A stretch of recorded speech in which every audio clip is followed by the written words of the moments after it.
विद्यालय की पूर्व छात्रा अंजलि से घूमते हुए अपनी जगह चले आइएगा एक एक करके। लाल बहादुर शास्त्री, लाल बहादुर शास्त्री।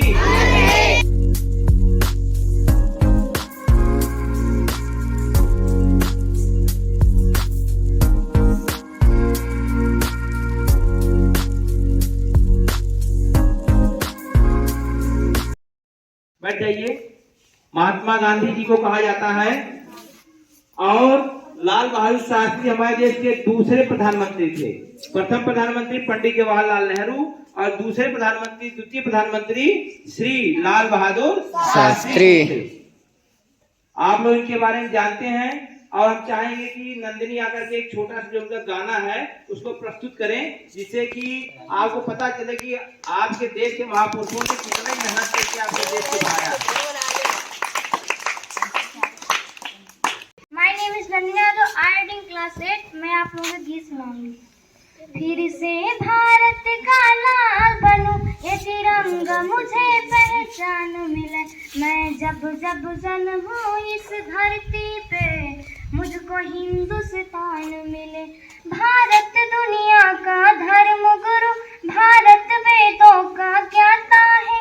भारत सोने की चिड़िया है, पढ़ लो इतिहास बताती है। गांधी, सुभाष, टाइगर, भगत सिंह जैसे वीर महानों का जय हिंद जय भारत। वोट भी लेते हैं, जानते हैं क्यों? क्योंकि इनका कहना था कि हमारे देश में जब सब लोग गरीब हैं तो हम महंगे कपड़े कैसे पहन सकते हैं। जब हमारे देश के लोगों के पास कपड़े नहीं हैं तो हम बहुत महंगे कपड़े पहनेंगे तो हम अपने देश का एक तरीके से प्रेजेंटेशन नहीं कर पाएंगे, लोग नहीं जानेंगे कि हमारे देश की स्थिति क्या है। एक बार ऐसे हुआ, गांधी जी ट्रेन से यात्रा कर रहे थे और यात्रा के दौरान उनको एक कागज का टुकड़ा मिला और कागज के टुकड़े पर उनको गाली लिखी गई थी। गांधी जी को गाली दिया गया था कागज के टुकड़े पे और कागज के टुकड़े में एक पिन लगी हुई थी, आलपिन लगी हुई थी और गांधी जी ने उस कागज के टुकड़े को फेंक दिया और आलपिन को रख लिया। उनके साथ जो आदमी चल रहे थे, जो उनके सहयोगी थे, उन्होंने पूछा गांधी जी आप ऐसा क्यों कर रहे हैं, कागज तो आपने फेंक दिया और आलपिन को रख लिया। तो गांधी जी ने कहा कि देखिए, जो मेरे काम की चीज थी उसको मैंने रख लिया और जो बेकार की चीज उसको फेंक दिया। इसीलिए गांधी जी महान थे कि वो खराबी में भी अच्छाई खोज लेते थे। उन्हें लगा कि कागज में एक आलपिन मेरे काम की चीज है, इसको मैं बाद में यूज कर लूंगा और कागज पे जो गाली लिखी है इसका कोई मतलब नहीं है। तो आप लोगों को ऐसे महापुरुषों से सीखना होगा कि अच्छाई क्या है और बुराई क्या है, दोनों के बीच अंतर करना आपको आना चाहिए। और ये तब होगा जब आप खूब पढ़ेंगे, लिखेंगे और मेहनत करेंगे। और दूसरा प्रसंग हम लाल बहादुर शास्त्री जी के बारे में बताएंगे। एक बार ऐसा हुआ कि पंडित जवाहरलाल नेहरू ने लाल बहादुर शास्त्री से कहा कि आपको विदेश यात्रा पर जानी है, किसी दूसरे देश की यात्रा पर जाना है, आप जल्दी से तैयारी करिए, कल सुबह आपका प्लेन निकलेगा, कल सुबह आपको फ्लाइट मिलेगी और आप विदेश जाएंगे। लाल बहादुर शास्त्री ने कहा मैं नहीं जा पाऊंगा विदेश यात्रा पर। उन्होंने कहा क्यों, क्या दिक्कत है, क्यों नहीं जा पाओगे? कहे रात को 8 बजे हमको आप बता रहे हैं सुबह 5 बजे की प्लेन है, हमारे पास कपड़े नहीं है, हमारे पास कपड़े नहीं है कि हम कपड़ा पहन करके विदेश जा सकें। तो लाल बहादुर शास्त्री की इतनी ईमानदारी को सुन करके नेहरू जी कहे कि बताओ, ये देश का जो मिनिस्टर है, जो केंद्रीय मंत्री देश का है, लाल बहादुर शास्त्री के पास, नेहरू जी के पास सबसे ज्यादा पावर थी और उसके बाद भी उस पर कपड़े नहीं है कायदे के, क्योंकि वो ईमानदारी का जीवन जीते थे। एक बार जब लाल बहादुर शास्त्री जी प्रधानमंत्री बन गए थे तो क्या हुआ कि कुछ लोगों ने कहा कि आप अपने घर में कूलर लगवा लीजिए। तो उन्होंने मना कर दिया, नहीं नहीं, मैं अपने घर में कूलर नहीं लगाऊंगा, क्योंकि हमारे देश के ज्यादातर लोग गर्मी से झुलस रहे, गर्मी से परेशान है, तो मैं कूलर कैसे लगा सकता हूँ। अभी जब ऑफिस चले गए तो शाम को आकर इन्होंने देखा कि इनके घर में कूलर लगा हुआ है। तो इन्होंने अपने बेटे को बुलाया, अनिल के बेटे का नाम था, अनिल शास्त्री बुलाया, बेटा कूलर कैसे लग गया, मैंने तो मना किया था। तो उन्होंने कहा कि पापा दोपहर में सब लोग आए थे, उन्होंने कहा कूलर लगा दिए, हम लोग कहा लगवा दो। तो कहा जब तक ये कूलर घर से बाहर नहीं निकल जाएगा मैं खाना नहीं खाऊंगा। हमारे देश के करोड़ों लोग गर्मी से तप रहे हैं, उनके पास पंखा भी नहीं है और हम कूलर में सोएंगे, ये हमको शोभा नहीं देता है। हमारे यहाँ पंखा यही बहुत है, हमारा घर पंखों निकलवाए थे हम और तुम कूलर लगवा रहे हो। उन्हें तुरंत उस सारे इलेक्ट्रीशियन को बुलवाया जिन्होंने कूलर लगवाया था उनके बेटे ने, और सारे घर का कूलर निकलवा करके बाहर करवा दिया। कहा मैं भले प्रधानमंत्री हूँ लेकिन एक आम आदमी की तरह जीऊंगा, जैसे हमारे देश का नागरिक रहेगा वैसा प्रधानमंत्री भी रहेगा। प्रधानमंत्री ऐसा नहीं रहेगा कि राजा की तरह लगे और आम जनता जो है वो बिल्कुल गरीबी में खाए बगैर मरे। ऐसा नहीं चल पाएगा। जब हमारे भारत में और पाकिस्तान में युद्ध हुआ था 1965 में, तो अमेरिका ने हमारे देश पर खूब प्रतिबंध लगा दिया। हमारे देश में गेहूं नहीं पैदा होता था इतना कि हम अपने देश के लोगों को खाना खिला सके। अमेरिका वाले हमको गेहूं देते थे। क्या देते थे? गेहूं। अब तो देखिए खूब हरियाली है। हमारे अध्यक्ष जी भी देख रहे होंगे, गुरु जी भी देख रहे होंगे, अपने उम्र में इन लोगों का उम्र लंबा है, 60 साल के आसपास उम्र है। इन्होंने बहुत सारे परिवर्तन इस देश में देखे होंगे। और ये बात आज से और पुरानी है, लगभग 65 साल पुरानी बात है, जब भारत और पाकिस्तान में लड़ाई हुई थी। पाकिस्तान के साथ अमेरिका लड़ रहा था, पाकिस्तान सपोर्ट अमेरिका कर रहा था। उसने भारत को गेहूं देने से मना कर दिया। तो अब इनके साथ समस्या हुई, प्रधानमंत्री थे, कहीं लोग खाए बगैर मर जाएंगे हमारे देश में। तो उन्होंने पूरे देश वालों से कहा कि हम बुधवार को शाम को खाना नहीं खाएंगे। पूरे देश का हर आदमी इस हफ्ता में एक टाइम खाना नहीं खाएगा। उससे हम इतना राशन बचा लेंगे कि हमारे राशन की कमी पूरी हो जाएगी। आपको जान के ताज्जुब होगा कि हमारे प्रधानमंत्री की अपील पर हमारे देश के करोड़ों लोगों ने हफ्ते में एक दिन का खाना छोड़ दिया। और खाना छोड़ दिया, जो राशन की कमी होने वाली थी उसकी समस्या समाप्त हो गई। ऐसा क्यों होता है? जब आप ईमानदार होंगे तब लोग आपको देख के ईमानदार होंगे। अगर हम कहें कि पढ़ो पढ़ो पढ़ो पढ़ो, हम पढ़ाई करें तो कैसे आप लोग पढ़ें? आप कहते खूब हैं, पढ़ाते अपना ही नहीं है, तो क्या हम पढ़ें? तो जरूरी यह है कि पहले हम लोग अच्छे बने। हम लोग अच्छे बनेंगे तो हमको देख करके आप अच्छे बन जाएंगे। हमारे सर जी बहुत अच्छे हैं। अपने गुरु जी को देखिए, अपने विद्यालय को सुंदर बनाने के लिए कितना यत्न प्रयत्न करते हैं। भगवान ने इनको सब कुछ दे रखा है, सब कुछ इनके पास ईश्वर का दिया हुआ है, लेकिन उसके बाद भी विद्यालय को सजाने के लिए एक एक फूल, एक एक पत्ती का कितना ख्याल रखते हैं। आप लोग देखे ही नहीं? देखे, सामने देख लीजिए।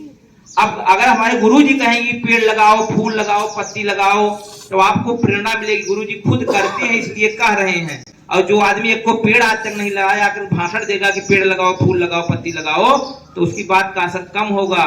इसीलिए गांधी जी कहते थे कोई काम अगर दूसरे को बताओ तो पहले उसको अपने ऊपर लागू करो। एक अंतिम कहानी बताएंगे। गांधी जी के एक महिला थी, उनका लड़का मिट्टी खाता था। क्या खाता था? मिट्टी खाता था। अब वो बहुत परेशान थी उस लड़के से। और उन्होंने सुना था कि गांधी जी जो चीज बता देते हैं बच्चे उसको मान जाते हैं। तो अपने बच्चे को लेकर के गांधी जी के पास आई और कहा, गांधी जी इनको कह दीजिए, बापू इनको कह दीजिए कि मिट्टी खाना छोड़ दें। तो गांधी जी आज मैं नहीं कहूंगा, आप 3 दिन बाद आइए, तब मैं ये बात इस बच्चे को बताऊंगा। कहे इतने कहा ही कि मिट्टी छोड़ दो, खाई दो। कहा नहीं, मैं नहीं कह पाऊंगा। अब 3 दिन बाद फिर वो महिला अपने बच्चे को लेकर के आई, तो गांधी जी को प्यार से गोद में बैठा के समझाया कि बेटा मिट्टी खाना गलत बात है, मिट्टी नहीं खाना चाहिए, इससे तुमको बीमारी हो जाएगी। तो उस महिला ने पूछा, ये बच्चे 3 दिन पहले और खा सकते थे आप? तो गांधी जी ने कहा उस समय मैं गुड़ खाता था और गुड़ में मिट्टी का अंश होता है। जब मैं खुद मिट्टी खा रहा था इनडायरेक्टली गुड़ के माध्यम से, तो इस बच्चे को कैसे मैं सिखा देता कि गुड़ मिट्टी मत खाओ? जब मैं खुद खा रहा हूं इसको कैसे मना करूंगा? और उसी दिन से गांधी जी ने गुड़ खाना छोड़ दिया। आपको जान ताजुब, उस व्यक्ति ने गुड़ खाना जीवन भर के लिए छोड़ दिया कि जब मैं दूसरे को सिखाता हूं तब उसे मुझे पहले अपने ऊपर लागू करना होगा। गांधी जी कहते थे जिस प्रकार की दुनिया तुम चाहते हो वैसे तुम खुद पहले बनो। आप चाहते हैं ईमानदार दुनिया हो, खूब अच्छी हो, खूब मेहनती लोग हो, तो पहले आप मेहनत करिए, ईमानदारी करिए, मेहनत से पढ़िए, तब आप कह करेंगे दुनिया ईमानदार हो। और अपने चोरी करोगे, घोटाला करोगे, गलत गलत काम करोगे तो कैसे कहोगे दुनिया?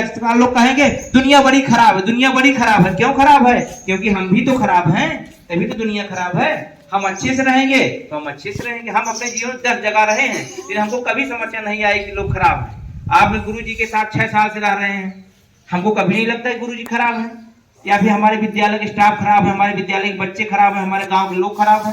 क्योंकि जब हम अच्छे होंगे तब अच्छे होंगे। हम मेहनत से पढ़ाएंगे, क्लास में आएंगे, आपके साथ मेहनत करेंगे, तो आप लोग खुद ही सोचेंगे, हमारे गुरु जी सोचेंगे, हमारे अध्यक्ष जी सोचेंगे, सब लोग सोचेंगे रसम सजी मेहनत करते हैं, सबसे अच्छे से रहेंगे।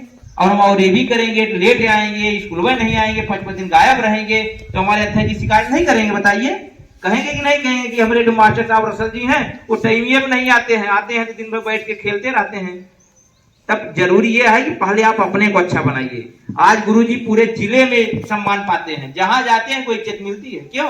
कि उन्होंने यहाँ पर लगभग 25 साल से काम किया है। जो आदमी एक बार बघैया आ जाता है उसके दिमाग में बघैया बैठ जाता है, इतने अच्छे से बैठ जाता है कि एक बार हम अपना अनुभव बता रहे हैं कि गुरुजी ने हमको काम सौंपा था कि बिजली वाला एक कुछ रजिस्टर था अच्छा आपका विद्यालय बगैया है वो सतबरन सर जी वाला।